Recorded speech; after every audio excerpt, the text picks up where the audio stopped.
Mtazamaji wa Tanzania Panorama, karibu katika bandari ya Tanga, bandari ya pili kwa ukubwa Tanzania, bandari ambayo ilianzishwa mwaka 1880 na hapo awali ilikuwa inajulikana kama Marine Jet. Timu ya Tanzania Panorama imefika katika bandari hii ya Tanga kwa ajili ya kujionea na kujifunza mambo mbalimbali. Ungana nasi katika mahojiano haya na meneja wa bandari hii ya Tanga, Saleh Mbega, ambaye ana mengi ya kutujuza kuhusiana na bandari hii. Naitwa Saleh Mbega, ni meneja wa bandari ya Tanga. Bandari hii ya Tanga miongoni mwa bandari kuu tatu ambazo ziko katika ukanda wa bahari ya Hindi ambazo zinasimamiwa na kuendeshwa na mamlaka ya usimamizi wa bandari. Historia, bandari yetu ya Tanga ilianza rasmi mnamo mwaka 1880. Kipindi hicho ilikuwa inajulikana kwa jina kama Marine Jet, na ilipofika mwaka 1914 gati la kwanza ambalo lilikuwa na urefu wa mita 220 lilijengwa ya bandari yetu ya Tanga. Gati la pili lilijengwa mwaka 1954. Kwa ujumla bandari yetu ya Tanga ina magati mawili yenye urefu wa mita 450. Maboresho haya yalifanyika kwenye awamu kuu mbili ambayo ilianza 2019 yakakamilika 2022, ambayo yaligharimu kiasi cha bilioni 429.1, ambapo ilijumuisha ujenzi wa miundombinu kwa maana upande wa gati, uchimbaji wa kina na ununuzi wa mitambo. Iligharimu jumla bilioni 429.1. Kwa wastani kwa hizi gati mbili zilizojenga kama zimetugharimu bilioni 429. Kwa wastani wa ujenzi wa gati moja ni bilioni 250 mpaka bilioni 300. That is the average gharama, wastani wa gharama kwa ujenzi wa gati moja 250 mpaka 300. Maana yake hiyo 300 inajumlisha pamoja na ununuzi wa vifaa. Sababu jenga gati lazima uwe na vifaa vya kuhudumia shehena ambayo inashuka katika meli.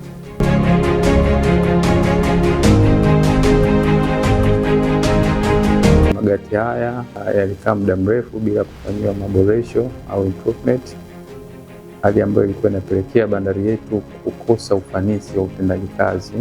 Kutokana na hali hiyo ya miundombinu kukaa muda mrefu na haikuwa bora, meli kubwa ambazo sasa hivi tunaziona katika bandari yetu ya Tanga kwa kipindi hicho alikuwa haziwezi kufika gatini.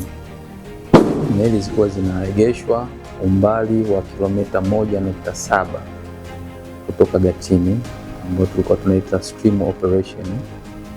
Na baada ya kuegeshwa kule, kwa sababu huku upande wa gati kulikuwa na kina kidogo ambacho kilikuwa ni mita 3, na meli kubwa hizi zinahitaji kina cha kuanzia mita 10 na kuendelea. Kwa hiyo hazikuweza kuja kufika gatini, kwa zilikuwa zinapaki umbali huo wa kilomita 1.7 kwa ajili ya kushusha shehena. Na shehena zilikuwa zinashushwaje? Kuna vyombo vya baharini vinaitwa matishari au barges, zilikuwa zinakwenda kuchukua ile mizigo. Kwa mzigo unashuka kutoka kwenye meli, unashushwa kwenye tishari, kutoka kwenye tishari ndio unakuja kwenye gati.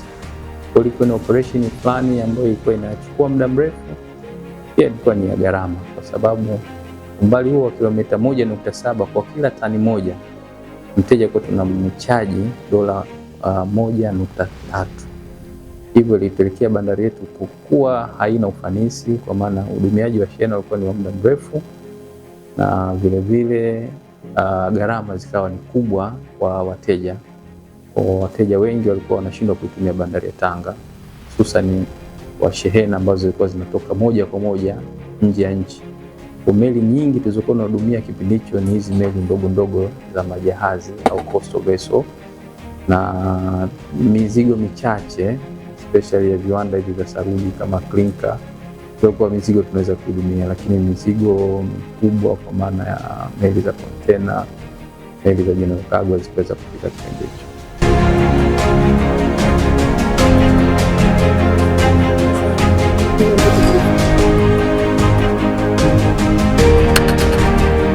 Kimsingi teknolojia ya meli au usafirishaji katika njia ya bahari huwa inabadilika siku hadi siku. Sasa hivi teknolojia imefika, tuna meli zina ukubwa wa zaidi mita 500, meli kubwa kabisa.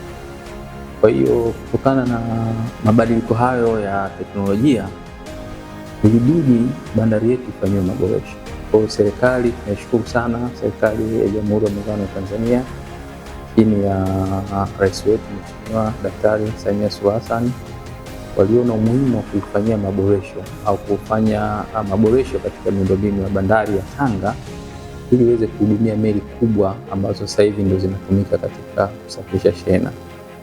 Kwa hiyo maboresho yalifanyika katika awamu kuu mbili ambayo yalianza mwaka 2019 na yakakamilika mwaka 2022. Kazi kubwa zilizofanyika katika maboresho haya, kwanza ilikuwa ni kuongeza kina eneo la maegesho ya meli au gatini. Kama tulivyosema katika utangulizi, kina kilikuwa ni mita 3, lakini baada ya maboresho kikaongezwa hadi kufika mita 13. Lakini eneo lingine ilikuwa ni kuongeza mlango wa kuingilia meli ambao tunaita entrance channel. Mlango huu ulikuwa ni mwembamba kwa maana meli kubwa ilikuwa haziwezi kupita katika eneo hili. Kwa upana ukapanuliwa kufika mita 135. Lakini pia kuna eneo ambalo meli zinapofika gatini zinageuza. Ni turning base, ambapo hapo awali hatakuwa na ile eneo la ambalo meli zinageuzia au turning base. Eneo hilo nalo likapanuliwa ambapo kilikuwa na kipenyo cha mita 400 na diameter kwa maana ya urefu ambao ulikuwa ni mita 800. Lakini pia unapofanya maboresho katika miundombinu lazima uwe na vifaa. Kwa tulinunua vifaa mbalimbali na mitambo, ambapo ilifika mitambo 16. Tulinunua hizi mashine inaitwa Gotthard crane, mobile crane ambazo ni Gotthard 5. Mbili zilikuwa na uwezo wa kuinua mizigo yenye uzito wa tani 100 na 3 zina uwezo wa kuinua mizigo yenye tani 65. Lakini pia tukanunua vifaa vingine forklift ambazo zenye uzito tofauti kwenye tani 50, tani 25, tani 16. Reach stacker ambazo zinatumika kwa ajili ya kuinulia au kubebea makontena au makasha, nazo pia zilinuliwa, na vifaa vingine vidogo vidogo. Lakini mbali na hayo, eneo letu lile la pale gatini lilipanuliwa kutoka nchi kavu kwenda baharini. Tulifanya kama land reclamation, yani kuingiza eneo la bahari kuwa nchi kavu, takribani ukubwa wa mita 100 sawa na kiwanja kimoja cha mpira. Kwa tuliongeza lile eneo, kwa yadi yetu ikapanuliwa sawa, tukawa na yadi yenye ukubwa wa mita za mraba 1040. Lakini vile vile hatukuwa na eneo la maegesho kwa ajili ya makasha au makontena, nalo tukatengeneza yadi kwa ajili ya maegesho ya makasha, ambalo sasa hivi tuna yadi yenye kuhifadhi makasha ya makontena ambayo yanaweza kufika makontena 2300 kwa wakati mmoja. Lakini pia tuna maghala au mashedi. Kuna baadhi ya mizigo huwa haitaki kupata hali ya hewa hii ya mvua, inyeshewa na mvua inaharibika. Kwa hiyo inahitaji kuhifadhiwa katika maghala. Na maghala makubwa 3 ambayo jumla na ukubwa wa mita za mraba 1013. Kwa tukaongeza eneo la kwa maana maboresho kwenye gati, baharini, kwenye vyombo, lakini vile vile upande wa maeneo ya kuhifadhia shehena nayo pia yaliboreshwa.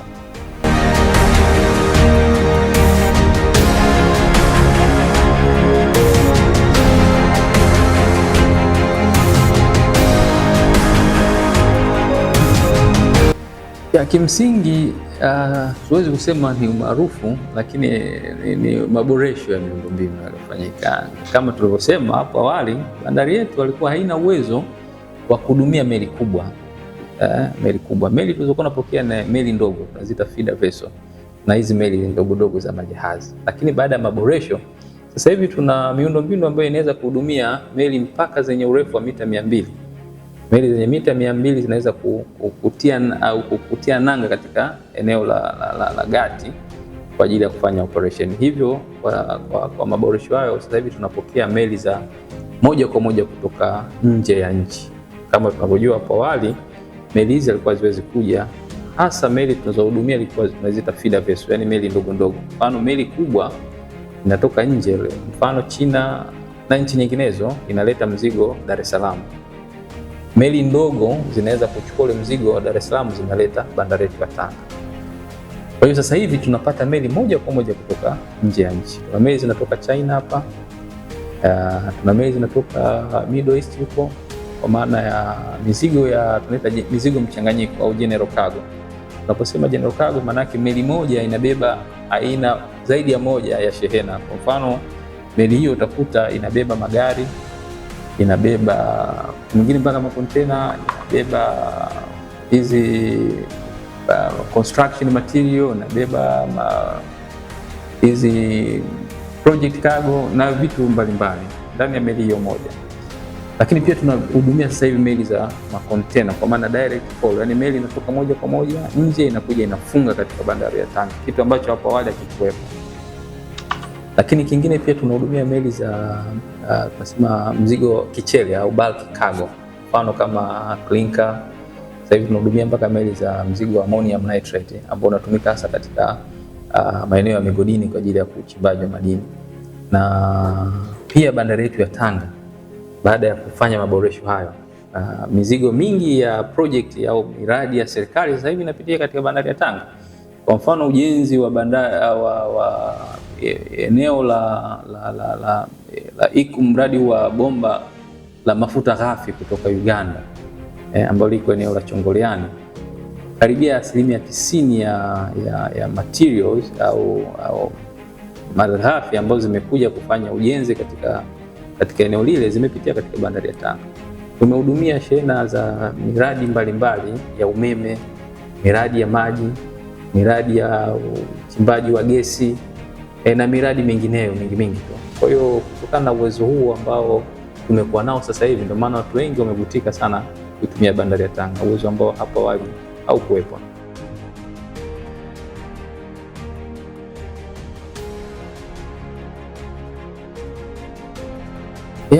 Tukianza eneo la wakazi wa Tanga, na si tu wakazi wa Tanga, kwa maana ya Watanzania kwa ujumla na wengineo, baada ya maboresho yaliyofanyika, kwa maana shughuli zimeongezeka sana katika bandari yetu ya Tanga. Unajua ile dhana ambayo tunasema bandari ni lango la uchumi wa nchi. Sasa Tanga sasa hivi tunaiona kwa vitendo, sio kwa nadharia tena. Baada ya kufanya maboresho katika bandari yetu ya Tanga, na kuna mambo mingi sana ambayo yametokea. Kwanza naweza nikaanza eneo la ajira. Ajira zimeongezeka katika mkoa wetu wa Tanga kupitia shughuli za bandari, na ajira zipo zile za moja kwa moja ambazo sio za moja kwa moja. Kwa mfano ajira za moja kwa moja, tukiongelea wale wafanyakazi walioajiriwa na mamlaka ya bandari, kama na bandari ya Tanga, mwanzoni tulikuwa na wafanyakazi wasiozidi 300, chache sana, chini ya 300, lakini sasa hivi tuna wafanyakazi wanafika 345. Lakini kuja upande wa ajira za kutwa, kutokana na shughuli nyingi za bandari, inatubidi baadhi ya ajira tuweze kuwapa makampuni waweze kuleta wafanyakazi. Kabla ya maboresho, kwa wastani kwa mwezi mmoja alikuwa tunatumia wafanyakazi wa kutwa 6,000, lakini baada ya maboresho sasa hivi wanafika wafanyakazi 17,000, na idadi inaongezeka kila siku kadri shehena inavyoongezeka. Lakini pia kutokana na maboresho haya sasa hivi tumeweza kuhudumia mizigo mbalimbali. Mizigo hii inapelekea idadi kubwa ya malori ambayo yanakuja kuchukua shehena ndani ya bandari. Nadhani sasa hivi watu wengi wakiwa wanapita njia ya Segera Chalinze wanaweza kuona kuna malori mengi sana. Haya malori asilimia kubwa yanakuja bandarini. Zile zote ni ajira ambazo hapo awali hazikuwepo. Lakini acha na hayo malori yanakuja kuchukua shehena, kuna malori au magari yanayoshuka ndani ya meli ambayo ni ya wateja, ama magari haya yanaenda sehemu mbalimbali, ambayo yanaenda ndani ya nchi na mengine yanaenda nje ya nchi. Kwa mfano asilimia kwa mwezi ni wastani wa magari 3,000 yanashuka katika bandari yetu, na zaidi ya asilimia 60 ni magari ya transit yanaenda nje ya nchi za Kongo, Zambia, Malawi. Magari haya yanakwenda. Kwa hiyo manake kuna vijana au Watanzania wenzetu wanapata kazi kuyachukua hayo magari kuyapeleka katika hayo maeneo kwa wateja. Kwa hiyo ni ajira zinaongezeka. Lakini je, eneo lingine kwenye upande wa wakala wa forodha au clearing agent, kabla ya maboresho katika bandari yetu ya Tanga, idadi ya makampuni ya mawakala wa forodha yalikuwa machache. Tulikuwa na takriban makampuni 29, lakini baada ya maboresho sasa hivi tuna karibia makampuni 320 na idadi hii inaweza ikaongezeka zaidi hapo. Kwa hiyo kuna ongezeko kubwa la ajira katika mkoa wetu wa Tanga. Kienda upande wa huko mitaani, kwa maana mahoteli, wageni wanakuja wengi, kwa maana wateja kuchukua mizigo yao, madereva. Kwa hiyo ajira zinaongezeka, lakini pia upande wa taasisi nyingine ambazo wanafanya shughuli zao ndani ya bandari, taasisi nyingine kwa maana za kiserikali, kwa mfano mamlaka ya mapato Tanzania TRA, kwa asilimia kubwa makusanyo yao kwa maana kodi ya forodha na makusanyo yao kwa ujumla kwa mwezi zaidi ya 70% sasa hivi yanatokana na makusanyo ya napitia katika shehena zinazopita bandarini. Kwa hiyo maboresho haya yameleta matokeo chanya mengi tu. Hayo tu machache tumeyasema, lakini kuna mengine mengi tu ambayo yameweza kupatikana kutokana na maboresho makubwa ambayo yamefanywa na serikali yetu ya Jamhuri ya Muungano wa Tanzania ya bandari ya Tanga.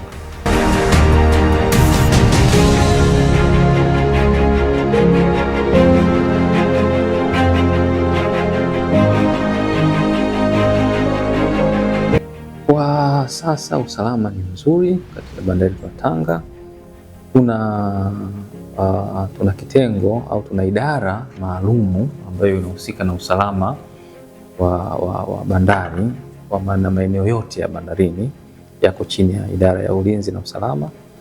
Lakini pia tuna vyombo vingine vya kiusalama vya nchi ambavyo viko ndani ya bandari kushirikiana na idara yetu ya usalama. Kwa kweli wanafanya kazi kubwa sana. Yaani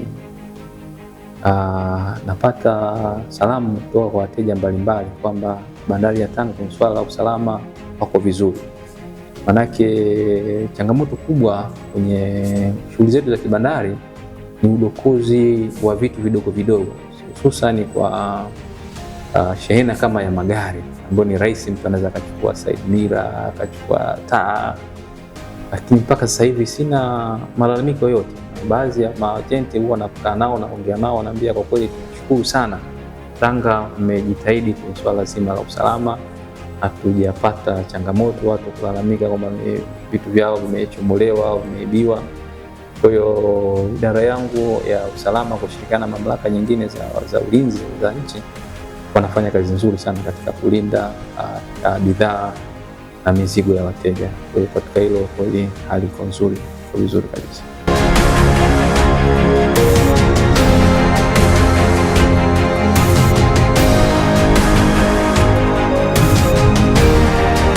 Siwezi kusema ni upekee. Bandari zote ni za kwetu, kwa maana Tanga, Dar es Salaam, Mtwara, tunafanya kazi kwa kushirikiana na naomba nitumie neno la Kiingereza, hatucompete, yani hatushindani, lakini tunasaidiana. Unajua meli kama ziko Dar es Salaam nyingi, basi naweza zikaja Tanga, naweza zikaenda Mtwara. Lakini naweza nikasema kwa sisi bandari yetu ya Tanga, kwa mfano sasa hivi kwenye shehena ya mizigo ya transit au unaenda nchi za nchi, wateja wengi wa Rwanda na Burundi wanapenda sana kutumia bandari ya Tanga. Nadhani kwao ni ile urahisi wa kutoka Tanga, kwamba hakuna foleni sana barabarani mpaka kufika maeneo ambayo wanapeleka shehena zao. Lakini sio hilo tu, kuna reli ya kati ambayo imeingia mpaka ndani ya bandari. Reli hii inatusaidia sana katika kusafirisha shehena hususan zinazoenda nchi za Rwanda na Burundi na mpaka Uganda, ambapo reli hii inatoka hapa bandarini na kwenda mpaka pale Ruvu, inaenda kuunganisha na reli ya kati, kwa maana inakwenda mpaka Shinyanga kama kwenye eneo la ICD pale bandari kavu ambayo iko Shinyanga. Kwa wale wateja wengi wa Rwanda na Burundi ambao mizigo yao hasa ni hizi coil kwa ajili ya kutengeneza viwanda vya mabati, kwa ajili ya kutengeneza mabati. Kwa hiyo inapita kwa njia ya reli, inaenda mpaka pale, na nilikuwa naongea na meneja wa TRC Tanga hapa, sema oda ni kubwa kuliko idadi ya mabehewa waliokuwa nayo. Kwa hiyo kwa maana wateja wetu wa nchi hizi za jirani wanapenda kutumia bandari ya Tanga, nadhani kutokana kwamba bado hatuja kuwa na msongamano mkubwa wa magari kwenye barabara zetu, kwa maana kutoka Tanga mpaka Chalinze au kutoka Tanga kupitia Arusha bado hakuja kuwa na msongamano mkubwa. Kwa kunakuwa na urahisi wa kupitika, labda naweza nikasema hilo kidogo pia linawavutia wateja.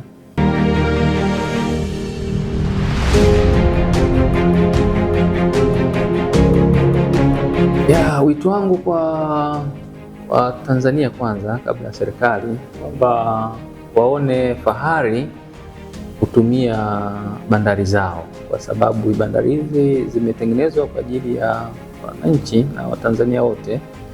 Kwa mtu anapokuwa na bidhaa zake anasafirisha kwenda nje ya nchi, anaingiza kutoka nje ya nchi, hususan kwa Tanzania, ni vizuri wakatumia bandari ambazo ziko nje ya nchi kwa ajili ya kufanya usafirishaji wa hizo bidhaa mbalimbali. Kwa serikali ni kuishukuru kwa kazi kubwa walioifanya katika kufanya maboresho, lakini pia mipango ambayo ipo sasa hivi katika bandari yetu ya Tanga ni kuongeza idadi ya gati. Sasa hivi tulivyosema tuna gati 2 na tumeshaanza kuwa na wingi wa meli. Meli zimekuwa nyingi, gati zimeanza kuwa chache, na serikali imeshatoa maelekezo kwa mamlaka kupitia wizara yetu ya uchukuzi, ambapo mipango ya awali imeshaanza kufanyika kwa ajili ya ujenzi wa gati nyingine 3 zenye urefu wa mita 900, kwa maana kwa gati zenye mita 300. Mipango ya kuijenga zipo. Hili jambo likifanyika, kwa kweli bandari ya Tanga itazidi kufanya vizuri zaidi. Lakini pia ni kwamba kwa muda huu mchache ambao tumefanya maboresho, kwa maana kutoka mwaka 2022 mpaka sasa hivi 2026, takriban miaka 4, kumekuwa na ongezeko kubwa sana la shehena. Lakini tosu shehena pia mapato kwa maana ya serikali kupitia makusanyo ya TRA yameongezeka sana. Kwa hiyo ile dhana ya kusema bandari inafungua uchumi wa nchi, na sio tu wa nchi, mpaka nchi jirani, kwa sababu nchi nyingi sasa hivi zinatumia bandari ya Tanga. Nchi za Kongo sasa hivi tunahudumia takriban nchi 8: Kongo kwa maana DRC, Zambia, Malawi, Rwanda, Burundi, Uganda, na mpaka shehena ya Kenya inapita hapa ya bandari yetu, mpaka Zimbabwe inapita hapa. Kwa hiyo uchumi unafunguka unapofanya uwekezaji katika bandari. Ni uwekezaji wa uhakika ambao unalipa tu, sio tu katika nyanja ya bandari, lakini pia inakuwa na ile multiplier effect, kwa maana maeneo mengine ya kilimo, madini na sekta mbalimbali ambazo zinafunguka na zinakuwa kwa maboresho ambayo bandari yanafanya. Mpenzi mtazamaji wa Panorama TV, ni matumaini yangu umejifunza mengi kuhusiana na bandari hii ya Tanga. Kutoka katika bandari hii ya Tanga, mimi ni Grace Mwakalinga.